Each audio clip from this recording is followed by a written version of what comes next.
सन्चै हुनुहुन्छ म पनि सन्चै आरामै छु। आज के भन्नु आज नयाँ वर्ष होइन 2082 कटेर 2083 सुरु हो आजको दिनबाट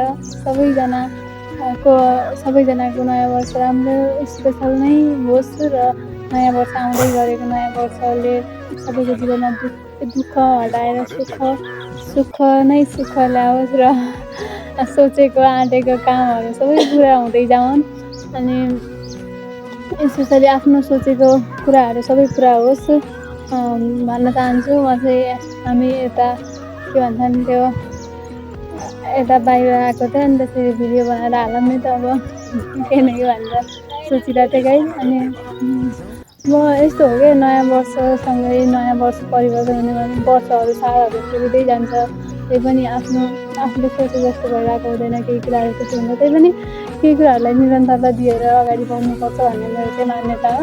भएन आज भएन भोलि हुन्छ भोलि भएन पर्सि हुन्छ भन्ने कुराहरू हुन्छ त्यसैले आज केही भएन आत्तिनुहुन्न। आज नयाँ वर्ष यस्तो नयाँ कुरा लगाउनुपर्छ नयाँ कुरा खानुपर्छ नयाँ कुरा गर्नुपर्छ भन्ने केही पनि होइन। बस मन शान्त र सन्तुष्टि हरेक कुरामा खुसी हुन जान्नुपर्छ यति नै हो गाइस।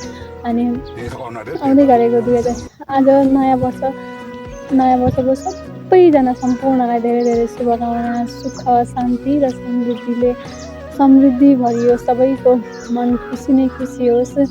अनि म चाहिँ अब मतलब युट्युब चलाउने युट्युबमा भिडियोहरू अपलोड गर्ने सोचिरहेको थिएँ त्यसैले अब नयाँ वर्षदेखि स्टार्ट गर्छु।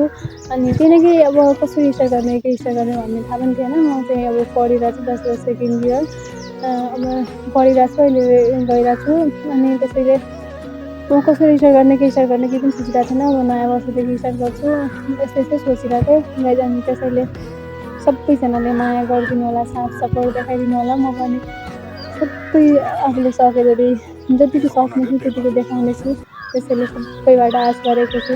सबैजना धेरै धेरै माया love you all happy new year guys.